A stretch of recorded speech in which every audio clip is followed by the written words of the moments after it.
Father Percy, anyone who knows the history of modern hospitals and how they were developed knows that they were not pioneered by government, but by Christians and the church. And this started with Florence Nightingale during the Crimean War. Australia's first hospitals were all founded by the church, not the government. Is there a danger that a militantly secular government like that in the ACT will get away with creating a jurisdiction in Australia that is completely stripped of hospital care, that provides professional health services with that uniquely Christian ethos, essentially leaving the hospital system untethered from the history of modern healthcare?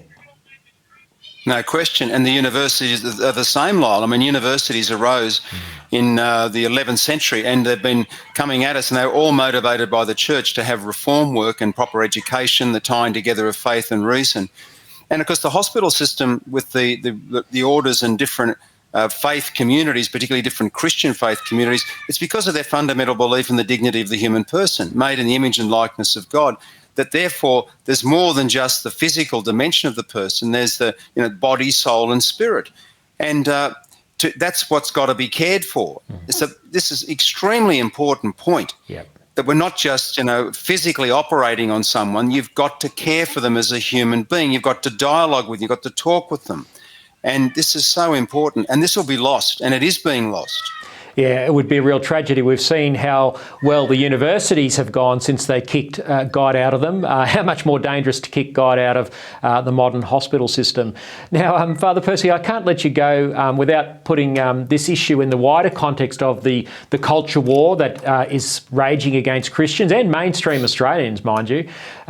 You were a friend of the late, great Cardinal George Pell. What would he have made, and he was no stranger to the culture wars, that's why we admired him, he took them on, but what would he have made of the government grab for Calvary? Oh, well, he would simply say, fight. I remember George saying to me, look, he was referring to some group that got rolled by some government thing, and he said they went down without a fight. He said, what a disgrace.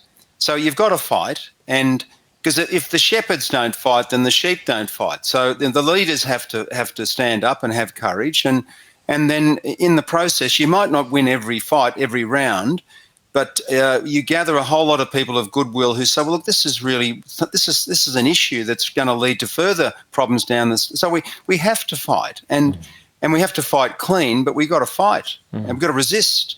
And we're looking at the erosion here of a free and fair country based on religious liberty. I mean, the constitution of this country is one of the most magnificent constitutions in the world, and Section 116 deals with the whole question of religion, that there'll be no official religion, no compulsion in religion, no restriction on religion, and no religious discrimination. And the founders of the country weren't particularly religious, but they understood that if you don't defend this right, then you're not defending the freedom for people to search for the meaning of life. And so when this goes, everything else goes. Yeah, so when you say fight, and I can just hear Cardinal Pell saying that, even though I'd only met him personally a couple of times, but was a great admirer of him. Some Christians bristle at that sort of language coming from leaders in the church saying, well, we should be seasoned with grace, and the idea of fighting. Now, I know you're speaking in metaphorical terms, but what do you say to those people who think that sort of language is a little bit over the top? I certainly don't think it is. I think you're exactly right.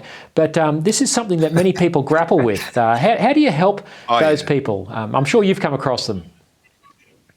Well, look, you and I are believing Christians, and we know that personally you have to fight to keep your faith. You have to struggle. Well, you can use another word, struggle, if you like. But I mean, Paul says, I've fought the good fight towards the end of his life.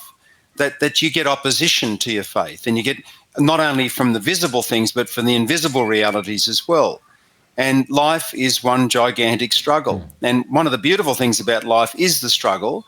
And you're not always successful, but you get up from your failures and keep going. Yep. And people have to fight to save their marriages. People have to fight to save lots of things. And so this is really important. So including fighting politically in the public square. And I'm sure, we as Christians, but we as Christians, of course, we fight fairly. We play the issue, not the man. I suppose that's the difference. And we season our words with grace, even if they're robust. I'm sure you'd concur with that.